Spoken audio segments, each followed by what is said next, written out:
Porky, the nostalgia question is what?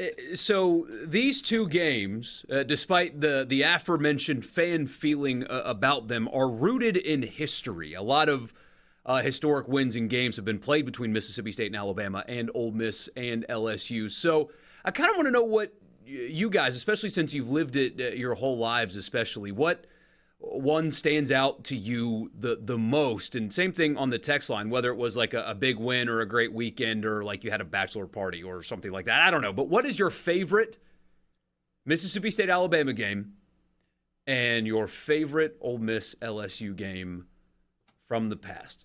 Hey, Probably going to be a win. Options, don't you?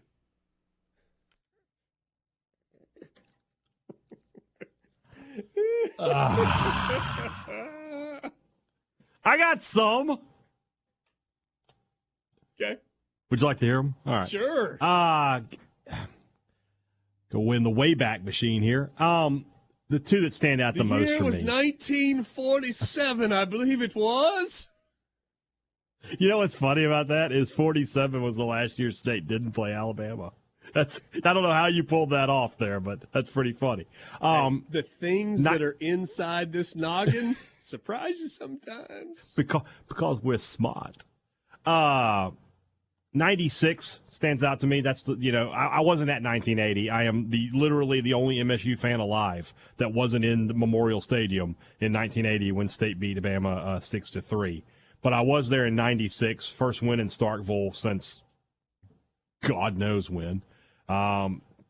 First win in 16 years. They came from behind in that game. Typical Alabama Mississippi State game at that time, where State played well and had the lead, and then in the fourth quarter, Alabama gets the lead, and you're like, okay, it's over now.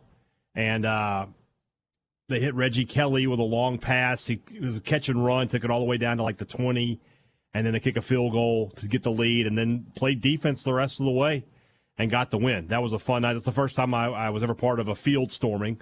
It was fun, Borky. You wouldn't believe it. It was incredible to storm your own field there. They are awesome. And then the 2007 game with the pick six, the 100-yard pick six, that even today may be the loudest that I've ever heard, just the crowd. It's one thing when the cowbells are going, but that's one where they didn't have the cowbell compromise in place yet. So while there were cowbells in there, it's not to the amount that it is now. But just the place was shaking. And being there for that was a really fun moment for me. So those are the two that I would put up off the top of my head. I got a bunch on the Ole Miss LSU front. Now LSU clearly has had the upper hand in the series, significant. But you I'll give you one. What year was Jeremiah Masoli at Ole Miss? 2010. That game should have been so incredibly lopsided, and it just wasn't. Final in that game, LSU won 43-36. And I watched that game from a sports bar in Connecticut. Hartford, Connecticut. It was one of those Ole Miss basketball early season tournaments, and I was doing radio for that. And it was like, how's Ole Miss hit it? And you got your hopes up just to the point, and then didn't finish out that way. That's not my best memory. Borky, you said you had one, and then I'll come back and give you a couple. One that says it's 2013, and that's not like the most iconic win or anything, but if you remember what Ole Miss was up against that night in terms of available players. They had something like 55 or 56 available scholarship players that night. They were, just... That was Zach Mettenberger, right? That was, yes, so Zach Mettenberger was intercepted 3 times in that game, including by Chief Brown. Shout out Winona, Mississippi. Chief Brown, wow. Yeah.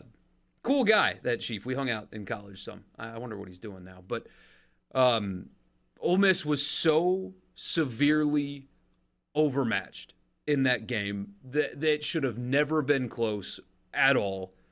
And yet, Bo Wallace played well, and Dante Moncrief showed you why he had a really nice NFL career, and Andrew Ritter made the kick, and they beat LSU that night. Had no business whatsoever winning that game, and they did it. So the 97, 98, 99 stretch was a really fun time. I remember that. So Ole Miss won 3 in a row. 97, I was in high school. I was a junior in high school in the fall of 97 and was supposed to go to the game, but was unable to go to the game because I had driving school. Oh, no. I had a ticket. And so I was trying to keep the ticket from, going onto my record, and so paid the whatever money you had to pay. And at the time, Oxford Police Chief Steve Bramlett was teaching the defensive driving course for those who were trying to avoid having a ticket go on their permanent record. And so it starts at, 8:39, and you go until lunch, and they gave us a break. Then you had to come back from after lunch. And that was Jefferson. It was either a CBS game or a Jefferson Pilot game. I'm pretty sure it was a Jefferson Pilot game in 97. It was. And so I leave to go to lunch and grab whatever, and I'm listening to the game on the radio. Maybe I found somewhere to watch it on TV for half an hour at lunch. I don't remember what it was. So we come back, and the game's fairly entertaining, and the defensive driving course less so. And so I decide that I'm going to go with the old tried and true, hide the Walkman in my waistband and run the cord up through the sleeve and have the earphones in while I'm sitting on the back row of the class. And game gets really good. And there's a video that's playing that's showing a rather serious depiction. And about the time a crash occurs on the screen, oh no, a large play happens in the game that I am listening to, and I go, yeah! And Chief Bramlett pauses the video, and he looks at me, and he goes, I'm sorry, what? And I've known Chief Bramlett forever. I mean, he was at our high school football games, and I said, Chief, I'm sorry. He's like, what? I said, Ole Miss just took the lead. There's 8 minutes left. And he just stared at me. He goes, you mean to tell me you've been sitting back there listening to the football game and haven't given me a single update? Yes! Yes! That's great. That's great. Yes! Ole Miss won that game in 97. You didn't set the stage for that enough. I don't know if Borky knows, but LSU had beaten Florida the week before when they were the number 1 team in the nation. Oh, wow. And then Ole Miss goes down there. I'll never forget that because I worked with an Ole Miss fan at the time, and I told him, I was like, man, y'all are going to win this game. I can feel it. LSU's going to be too high. This is a trap game. Y'all are going down there to win. Early start. Yeah. And sure enough, I saw him at work the next day. He was like, I should have bet on it. You were right. I was like, that's the only time I ever got one right, I guess. We'll go down the memory lane on the nostalgia train on those next two, 98 and 99 after this. We'll have to uncover those messages and talk to you about them, share them with you, and if you want to attach a name to it, we'd love for you to do. There was one earlier that we didn't mention just because there's a lot of games and stuff, but especially with recent kind of tragic events, the Jevon Sneed 3 consecutive absolutely beautiful throws, just dime, touchdown, Silent Tiger Stadium is a pretty awesome moment. So Borky's just I was going to walk through my memories, and Borky just said, I'm just going to take this one and just rip it away. Well, bring it back because I wasn't there. Before you start, let me guess. Would it surprise you to know at the time? It's like 16. Would it surprise you to know that I have an Ole Miss LSU memory? I swear, if you talk about the 2003 game, I will come through this video feed and I will beat your face until you are unrecognizable to even the people who love you. There's a lot of fiction in that you just said, and the least fictional thing you said was coming through the screen. But no, The last football game, man, I'm going to get emotional now I'm thinking about it. The last football game my dad and I ever saw together, because he didn't like to come to Starkville. We went to the Ole Miss LSU game in Jackson in 1992. Amen, Papa. Hey, Dad. He just didn't like to drive that far. But, yeah, we went to the game in Memorial Stadium. We didn't have tickets. Bought tickets when we got to the stadium. Yeah. I was there on Halloween night. Yeah. Yeah, I was there. And Ole Miss creamed LSU that night, just destroyed them. And we bought tickets when we got there, and didn't really look. They were cheap, so the guy gave us like $20 a pop. And so we were like, sure, we'll take them. Row 2 on the 40. We were like, we got down there. My dad was like, wait a minute. These are better seats than we've ever had for a state game. I was like, maybe God's trying to tell us something, Dad. I don't know. We were on the LSU side, though. And I always remember watching, you were talking about the radio thing. That's what sparked my memory. I had my Walkman. I was listening to State at Kentucky that night. And that's the game where Jeff Artigues blocks the field goal at the end. But State scores a touchdown during the game, and it's timeout on the field in Jackson. And there just happened to be another State fan behind me. And State scores, and we're both standing up and high-fiving and everything. And people are just looking at us like, what is wrong with you? Oh, no, we got the Walkmans going. We're State fans. We're listening to State. Nice. But that was the last game I ever saw with my dad live.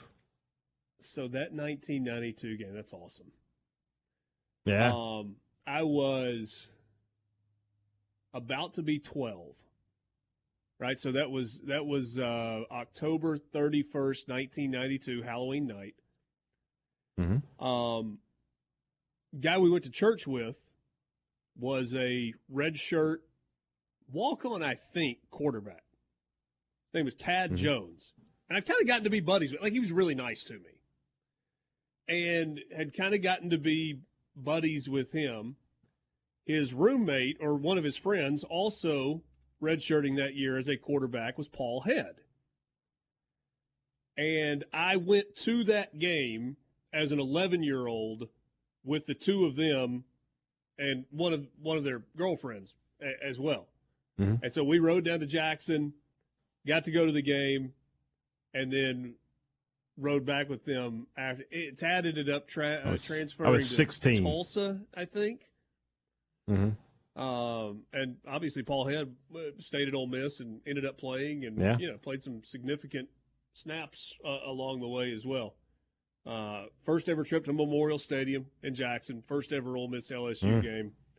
And that was my last trip to Memorial Stadium until a couple of years ago. St. Al played Hartfield Academy for some odd reason at Memorial Stadium, and I went to that. But that was I used to go every year. The Egg Bowl or State would play somebody there, and we would go. 11-year-old me saw a lot that night also. I bet you did with LSU in town, yeah. Including my first ever hearing of the I'm a Rebel jingle. Oh. Can't say that I'm one. familiar. Yeah. Can't say it on the air, though? It's okay. I'm a rebel, I'm a rebel, I'm a rebel through and through, and I'd rather be a rebel than from LSU. I'm with you. We're on the same page. But, yeah, you can't – I don't think you can say that anymore. You can't. Nah. I mean, we could, but, let's not. It's right on the edge. No reason the dump button's, like, really far from me, and it's just, Yeah. So, 97, 98, 99, that three-game stretch. We talked earlier about 97, Ole Miss winning there. 98 was Tommy Tuberville, when people still liked him, on the Jumbotron with the first ever pregame hottie toddy. Mm-hmm. I was a senior in high school. And then 99, my freshman year at Ole Miss, road trip with a couple of buddies to Baton Rouge and saw Ole Miss win there. You left out another key detail of that 98 game, that they brought the players through the student section. Taylor! And I remember that. Did they? They brought the players through the stands, yeah. I knew that was a basketball. Like I remember listening to David Kellum. I remember listening to David Kellum. He was going ape. He was like, the players are coming. I can't even get how high his voice was. But he was like, they're coming through the stands. And you could hear the crowd just going crazy. Yeah. We should do that more often. We did that in high school, and it was awesome. We would enter through the top of our stadium down to the field that way, like through our student section and everything. That needs to be a common thing. Yeah. I kind of like the come out the tunnel, rub Chucky's head on the That is cool. on the way in. Yeah, it's a good. Yeah, pretty don't neat end pregame that tradition, but just like as a one-off, you know? Yeah. No, I'm with you. So you mentioned 2008 in Baton Rouge, and Jane and I went to that game. So I'd been married a couple of years at that point, and Jane has family there, and her aunt and uncle were kind enough to give us their tickets. They kind of go or not go, didn't care. So we were on about the 40-yard line, about 30 or 40 rows up on the home side. And we were low-key the whole game. We weren't like the obnoxious visiting fans that are, jumping up and down and screaming. Just kind of watch the whole time. Yeah. You were? Yeah. And I promise. I mean, I believe Jane. In those seats, yes, that was we were going to be respectful. Yeah. I've never seen Tiger Stadium like that since, before or since. Ole Miss He's getting whipped. dominated that football game. Brandon Bolden had a huge day. Jevin Sneed was spectacular with those throws that were as good a throws as can be made in the game of football. Boom, boom, boom. It emptied. It was a 2:30 CBS game. When that game ended, you have some people that just never leave a game early. There are probably a couple of thousand of those that were scattered about in purple and gold. And then it was like just a big red and blue Ole Miss party down in that corner of the end zone. It was incredible. Yeah. Borky, I suggest that we do this every week, by the way. I like it. We should have these. What's your favorite memory from the Mississippi State Western Michigan game? I'll tell you after next Saturday. No, I'm glad we did this, actually, because, I got one from Ole Miss, aside, Arkansas, though. Don't worry about that. But it's not just an age thing for me. I did not have the pleasure of growing up here. I was in upstate South Carolina until the year 2010. So there was a lot of great things that have happened here that I know about. Over the years, I've heard names and seen highlights of. Like, I know about the Jevin Sneed thing. I probably watched that game because I watched all the college football games, but I don't remember that like people do. So hearing other people talk about these games with the anecdotes like last game I got to see with my dad is just stuff that you can't beat. That kind of sports talk right there. Yeah. So a few of these coming in on the C Spire text line. Let's try and squeeze these in before the break. Ole Miss through the stands, they say, was against Georgia in '97. It was not against LSU. Okay. I thought it was. Oh, my bad. I don't remember that being the case, but I'm certainly not gonna argue with you on that. Somebody said November 19th, 2005, Patrick Willis lowers the boom on Vincent inside the 5. I was at that game. I mean, one of the greatest hits you've ever seen, right? Easily. Except for the one thing. He got the first down. I still to this day don't think he got the first down. Yeah. Watching that live, I was like, there's no way he got the first down, and they gave it to him. Mississippi State, Alabama in Starkville. David Palmer DUI game. Students shouting, "Tastes great, less filling," all game long. Didn't work out, though. Somebody said I was at the LSU Ole Miss game on Halloween 1981. They played to a 27-27 tie. I went into the Navy the following January. That's from Darren and Jackson. Oh, that's cool. Eli's freshman year, I think, in Baton Rouge. You're probably thinking about the 2001 game in Baton Rouge where Eli hit Doug Ziegler in the back of the end zone. Was that 01? I got that right. Yeah. 2001. That's his first year as a starter. It was a 35-24 win. So he would have been a redshirt sophomore, third year in the program, first year starting, and Ole Miss won. And it was the first – they played them in back-to-back years in Baton Rouge. Played them there in 02 again.